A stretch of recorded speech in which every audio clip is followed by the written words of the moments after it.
രോഹിതട, കഴിഞ്ഞ ദിവസം കൊല്ലം ജില്ലയിൽ വലതുപക്ഷത്തിന്റെ UDFന്റെ തരംഗമാണെന്ന് നമ്മൾ പറഞ്ഞു. അങ്ങനെ പല മണ്ഡലങ്ങളെ പറ്റിയും ഇരവിപുരത്തെ പറ്റിയൊക്കെ സംസാരിച്ചിരുന്നു. അപ്പോൾ ഇതാ RSPയുടെ കേന്ദ്ര നേതാവും സംസ്ഥാന നേതാവുമായ അസീസിന്റെ പരാമർശം, മുസ്ലിം ലീഗിന് ഇരവിപുരത്തെ സീറ്റ് വിട്ടുകൊടുക്കില്ല, അവിടെ RSP തന്നെ മത്സരിക്കും, ആകെ 4-3-7 പേരുള്ള പാർട്ടിയാണ് ഇന്ത്യൻ യൂണിയൻ മുസ്ലിം ലീഗ് എന്നുള്ള പരാമർശം. ഇത് ഈ ഒരു ഘട്ടത്തിൽ വളരെയധികം 2 സീറ്റ് ജയിച്ചതുകൊണ്ട് ലോകം കീഴടക്കാന്നാണ്.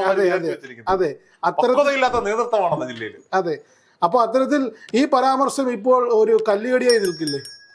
കല്ലുകടിയല്ല, ഇത് ഞാൻ പറഞ്ഞത്, ഇത് ഈ അസീസിനെ പോലെയുള്ളവരുടെ വായ അടച്ചു വെച്ചിട്ട് CPM-ന് MM മണി എങ്ങനെയാണോ അതേപോലെയാണ് ഈ RSPക്ക് അസീസ്. പറയാതിരിക്കാൻ വയ്യ.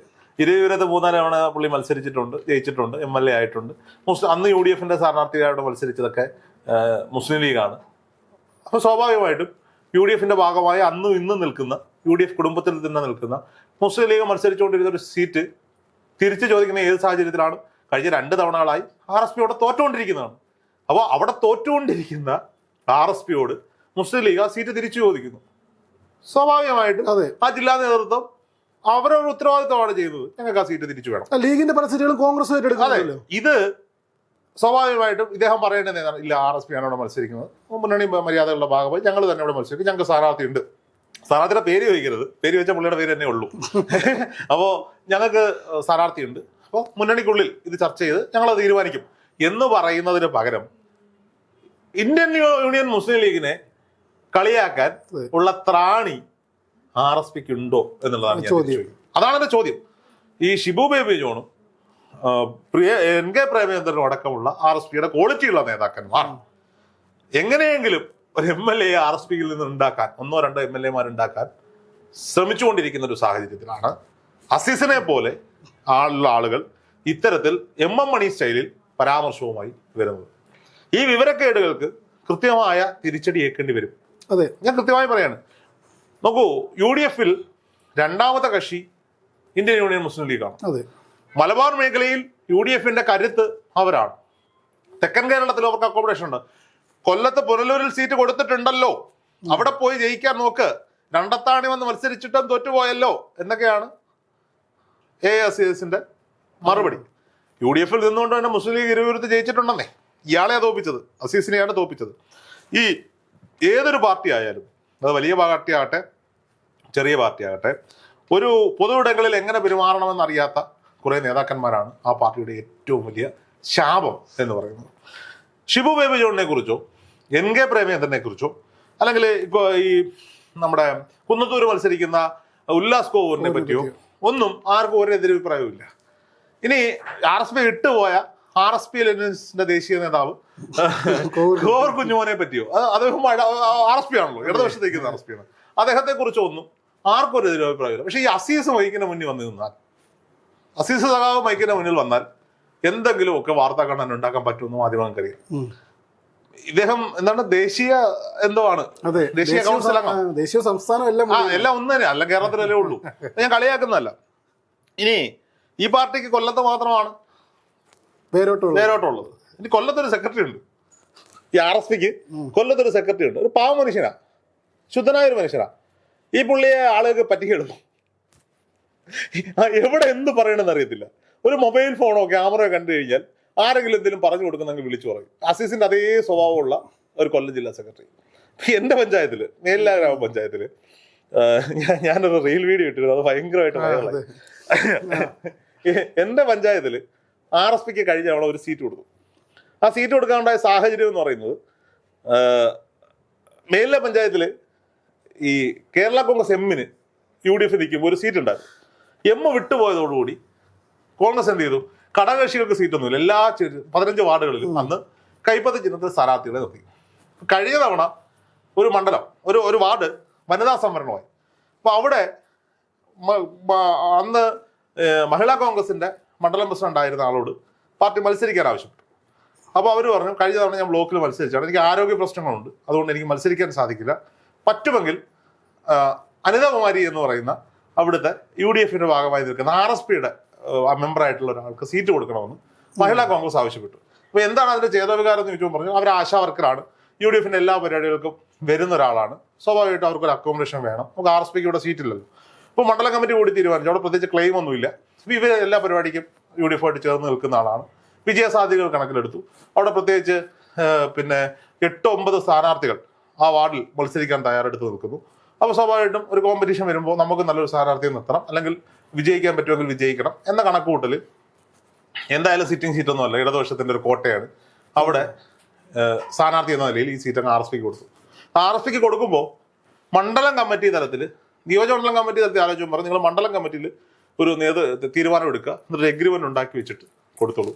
ആ എഗ്രിമെന്റ് കൃത്യമായി എഴുതി 5 വർഷങ്ങൾക്ക് ശേഷം മേൽ ഘടകങ്ങളിൽ ഒരു ചർച്ചയുമില്ലാതെ ഈ സീറ്റ് തിരിച്ച് കോൺഗ്രസ് ആവശ്യപ്പെട്ടാൽ കോൺഗ്രസിന് മടക്കി കൊടുക്കണം എന്ന് പറഞ്ഞൊരു എഗ്രിമെന്റ് എഴുതി ഒപ്പിട്ടിട്ടാണ് RSPക്ക് ഈ സീറ്റ് വിട്ടുകൊടുത്തതൊന്നുമല്ല, ഈ സീറ്റ് കൊടുത്തു. RSP സ്ഥാനാർത്ഥി നിർത്തി. അന്ന് കൈപ്പത്തി ചിഹ്നത്തിൽ മത്സരിക്കാൻ പറഞ്ഞാൽ ഒരു പക്ഷേ അവർ മത്സരിച്ചിരുന്നത്. പക്ഷേ നമ്മളൊരു അവർ നിൽക്കുന്ന പാർട്ടിയിൽ നിന്ന് മാറ്റണ്ട എന്നുള്ള മര്യാദ വെച്ചിട്ട് കോൺഗ്രസ് ഇത് ചെയ്തു കൊടുക്കും. ഇവരവിടെ മത്സരിച്ചു. ഈ 7-8 സ്ഥാനാർത്ഥിമാർ അവിടെ ഉണ്ട്. ഇടതുപക്ഷത്തിൽ സ്പ്ലിറ്റ് ഉണ്ടായി. ഇടതുപക്ഷത്തിൽ നിന്ന് 4 സ്ഥാനാർത്ഥികൾ വന്നു.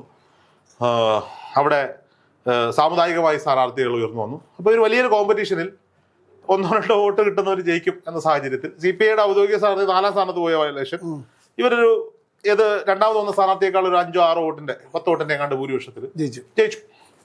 UDF നവംബറാണ്. 5 വർഷവും UDF അവർക്ക് വേണ്ട കാര്യങ്ങളൊക്കെ ചെയ്തു കൊടുത്തു. അവരുടെ കൂടെ നിന്നു. ജില്ലാ പഞ്ചായത്ത് മെമ്പറെ കൊണ്ട് അവരുടെ വാർഡുകൾക്ക് ആവശ്യമായ ഫണ്ട് അനുവദിപ്പിച്ചു. MP കൊണ്ട് ചെയ്യാൻ പറ്റുന്ന കാര്യങ്ങളൊക്കെ ചെയ്തു കൊടുത്തു. അങ്ങനെ എല്ലാ കാര്യങ്ങളും ചെയ്ത് 5 വർഷവും UDFന്റെ ഭാഗമായി നിന്നു. ഈ വർഷം തെരഞ്ഞെടുപ്പ് വന്നപ്പോൾ പല പേരുകൾ അവിടെ ഉയർന്നു കേട്ടു. അതിന്റെ ഭാഗമായി എന്റെ ഒരു പോസ്റ്റർ അവിടെ വന്നു. അത് പോട്ടെ. അപ്പോൾ സ്വാഭാവികമായിട്ടും കോൺഗ്രസിന്റെ മുൻ മണ്ഡലം പ്രസിഡന്റും അവിടുത്തെ കോൺഗ്രസ് പാർട്ടിക്ക് സജീവമായ നേതൃത്വം കൊടുക്കുന്ന T അജിത് കുമാർ എന്ന് പറയുന്ന ആൾക്ക് മത്സരിക്കാൻ സീറ്റില്ല. അപ്പോൾ പാർട്ടി അയാളോട് മത്സരിക്കാൻ പറയുന്നു. അപ്പോൾ സ്വാഭാവികമായിട്ടും എന്റെ പേര് ഉയർന്നു വന്നപ്പോൾ ഞാനും പറഞ്ഞില്ല, T അജിത് കുമാർ മത്സരിക്കണം. കാര്യം അവരാണ് പാർട്ടി നയിക്കുന്നത്, പാർട്ടി നമുക്ക് അതിന് സമയമൊന്നുമില്ല. അപ്പോൾ ഇവരോട് സീറ്റ് വിട്ടു കൊടുക്കണം എന്ന് ആവശ്യപ്പെട്ടപ്പോൾ ആദ്യം കൊടുക്കാമെന്ന് പറയും, പിന്നീട് പറ്റില്ല എന്ന് പറഞ്ഞ് ഇവർ UDF സ്ഥാനാർത്ഥി എന്ന് പറഞ്ഞ് എല്ലാവർക്കും മുന്നേ ചുവരെഴുതുകയും പോസ്റ്റർ ഒട്ടിക്കുകയും ചെയ്തപ്പോൾ ജില്ലാ കമ്മിറ്റി കൂടി തീരുമാനിച്ചു, അത് ലോക്കൽ ഘടകത്തിലുള്ള എഗ്രിമെന്റ് ആണ്, നിങ്ങൾ അവിടെ തന്നെ ഇത് പരിഹരിക്കും, ഇല്ലെങ്കിൽ കോൺഗ്രസ് സ്ഥാനാർത്ഥി നിർത്തിക്കുക, പ്രശ്നമില്ല എന്ന് പറഞ്ഞു.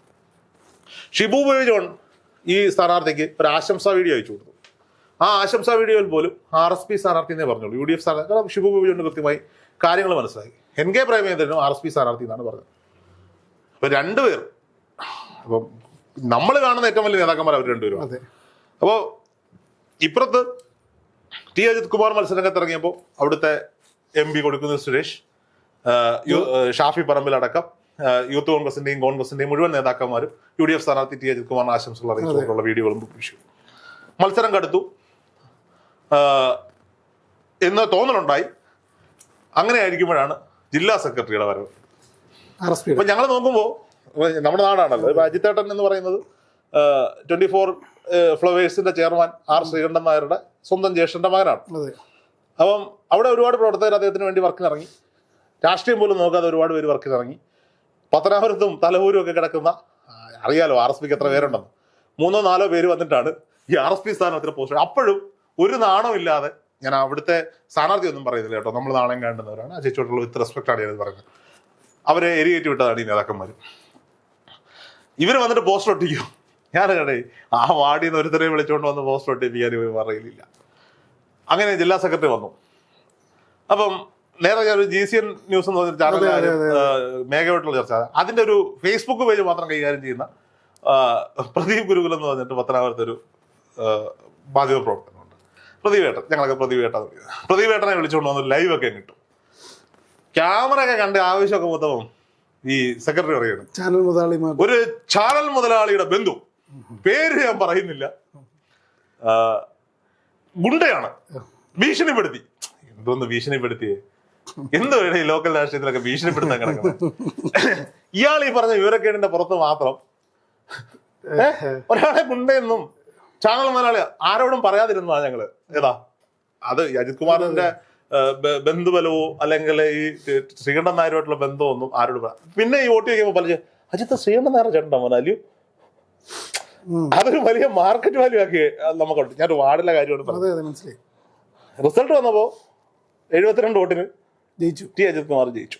ഭയങ്കര ആഘോഷമാക്കി, വലിയ ആഘോഷമാക്കി. ആ സമയത്ത് തന്നെയാണ് ശ്രീകണ്ഠൻ നായർ ലൈവില് ഇത് പറഞ്ഞു, എന്റെ ബന്ധു ഉണ്ടായിരുന്നു, എന്റെ Sarcastic ആയിട്ട്. ജ്യേഷ്ഠന്റെ മകൻ ജയിച്ചു എന്നൊക്കെ പറഞ്ഞ് അവിടെ കീജയൊക്കെ വിളിക്കും. ഞാൻ വളരെ തമാശക്ക് അന്ന് ഇവരുടെ ഈ റിസൾട്ടൊക്കെ വന്നു കഴിഞ്ഞപ്പോ ഇയാളീ പറഞ്ഞ ഈ സാധനവും പേര് ഞാൻ പറയില്ല, എനിക്ക് ഈ ജില്ലാ സെക്രട്ടറിയുടെ പേര് പോലും അറിയത്തില്ല കേട്ടോ. നിനക്കറിയോ?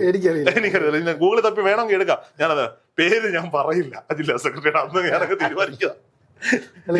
കേരളം മൊത്തം കണ്ടുകൊണ്ടിരിക്കുകയാണ്. മയിലാടുംപാറയില് ശ്രീകണ്ഠൻ നായരുടെ ചാനൽ മുതലാളിയുടെ ബന്ധു ജയിക്കുന്നു. പുള്ളി പഞ്ചായത്ത് പ്രസിഡന്റ് ആവും ഇപ്പോ. എത്ര ടൈം എന്നൊക്കെ ഉള്ളത് ചർച്ചകളും കാര്യങ്ങളും നടക്കുകയാണ്. എന്തായാലും പഞ്ചായത്ത് പ്രസിഡന്റ് സ്ഥാനത്തേക്ക് പുള്ളിയെ പരിഗണിക്കുന്നുണ്ട്. ഈ RSPയുടെ ജില്ലാ സെക്രട്ടറി ചെയ്യേണ്ടിയിരുന്നത് എന്താ? നമ്മൾ UDF-നൊപ്പം നിൽക്കണം. അവിടെ നിങ്ങൾ പ്രാദേശിക തലത്തിൽ എന്തെങ്കിലും പ്രശ്നം ഉണ്ടെങ്കിൽ നിങ്ങൾ പ്രാദേശികമായി ആ മത്സരത്തെ നേരിടും. ഇതല്ലേ പറയണ്ടേ? ഇപ്പൊ DCC അധ്യക്ഷൻ രാജേന്ദ്ര പ്രസാദിനെ കൊണ്ട് ഒരു വീഡിയോ ചെയ്യിപ്പിക്കാൻ അദ്ദേഹം വിചാരിച്ചാൽ നടക്കും. പക്ഷെ അതിന് പോകാൻ എന്താ? സ്വാഭാവികമായിട്ട് മുന്നണി മര്യാദ എന്ന് പറഞ്ഞൊരു സാധനമുണ്ട്.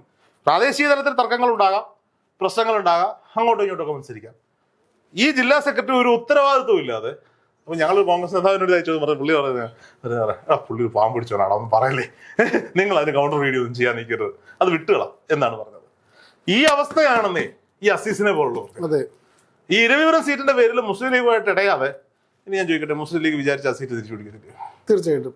ഇപ്പോഴത്തെ സാഹചര്യത്തിൽ അവര് കട്ടം വേണ്ടിയാണ് പറഞ്ഞത്, ഞങ്ങൾക്ക് പുനലൂര് വേണ്ട, പുനലൂർ RSPക്ക് കൊടുത്താൽ ഞങ്ങൾക്ക് ഇരവിപുരം മതി.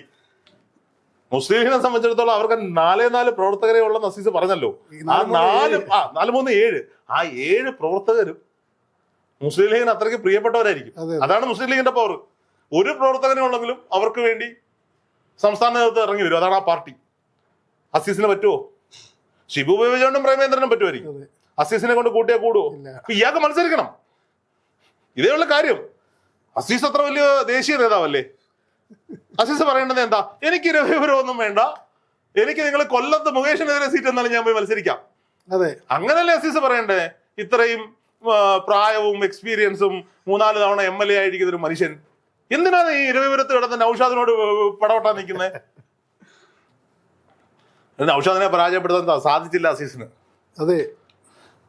ഇരവിപുരം മുസ്ലിം ലീഗിന് കൊടുത്താൽ ഇപ്പോഴത്തെ സാഹചര്യത്തിൽ മുസ്ലിം ലീഗ് ആ സീറ്റിൽ ജയിച്ചു വരും. 100% ഉറപ്പാതിന് പറ്റുന്ന സ്ഥാനാർത്ഥികൾ പിന്തുണ RSP നൽകണം. അവിടെ RSP പിന്തുണ നൽകി കൂടെ നിൽക്കണം.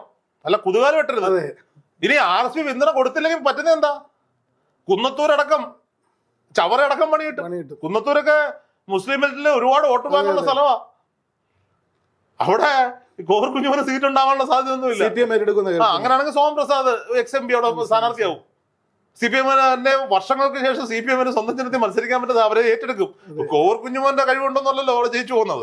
CPM-ന്റെ കോട്ടയാണ് അവിടെ പല സ്ഥലങ്ങളും. അതല്ലേ, ഇടതുപക്ഷത്തിന്റെ കോട്ടയാണ് പല സ്ഥലങ്ങളും. അതുകൊണ്ട് അത് മനസ്സിലാക്കിയിട്ട് തന്നെയാണ് കോർ കുഞ്ഞുമോൻ അവിടെ നിൽക്കുന്നത്. 25 വർഷമായില്ലേ ആ മനുഷ്യൻ. ഗണേഷ് കുമാറിന്റെ കാലമില്ല. ഗണേഷ് കുമാർ എത്ര തവണ MLA? ഗണേഷ് കുമാർ UDF-ൽ 15 വർഷം, ഇവിടെ 10 വർഷമായി. ഇയാള് ഇടതുപക്ഷത്ത് മാത്രം 25 വർഷമായിട്ട് നിൽക്കുക. എന്തേ കാണാതെ പോകുന്നു? അപ്പോട്ടെ കാണും, ഇപ്രാവശ്യം കാണും. ആ അവസ്ഥയിലേക്ക് പോവാണ്. അപ്പോൾ ദയവ് ചെയ്ത് NK പ്രേമേന്ദ്രനോടും ഷിബു ബേബിജോണ്ടും നിങ്ങൾ നല്ല കാര്യങ്ങളൊക്കെ ചെയ്യുമ്പോൾ നല്ലത് എന്ന് പറയുന്ന, നിങ്ങളെ പ്രശംസിക്കുന്ന, പ്രോത്സാഹിപ്പിക്കുന്ന, നിങ്ങൾ വിജയിച്ചു വരണമെന്ന് ആഗ്രഹിക്കുന്ന ഒരു മാധ്യമപ്രവർത്തകൻ എന്ന നിലയിൽ ഞാൻ പറയുന്നു, ഈ AICസിനോടൊന്ന് വായടച്ചു വെക്കാൻ പറയണം. ഇല്ലെങ്കിൽ MM മണിയുള്ള CPM-ന്റെ അവസ്ഥയാണ് അസീസുള്ള RSP. പിന്നെ നിങ്ങൾ ജില്ലാ സെക്രട്ടറിയോടും പറയണം, ഈ ലോക്കൽ ഘടകങ്ങളിലേക്ക് ഇറങ്ങുമ്പോൾ ആളും തരവും കണ്ട് സംസാരിക്കാൻ ഒന്ന് പറയണം.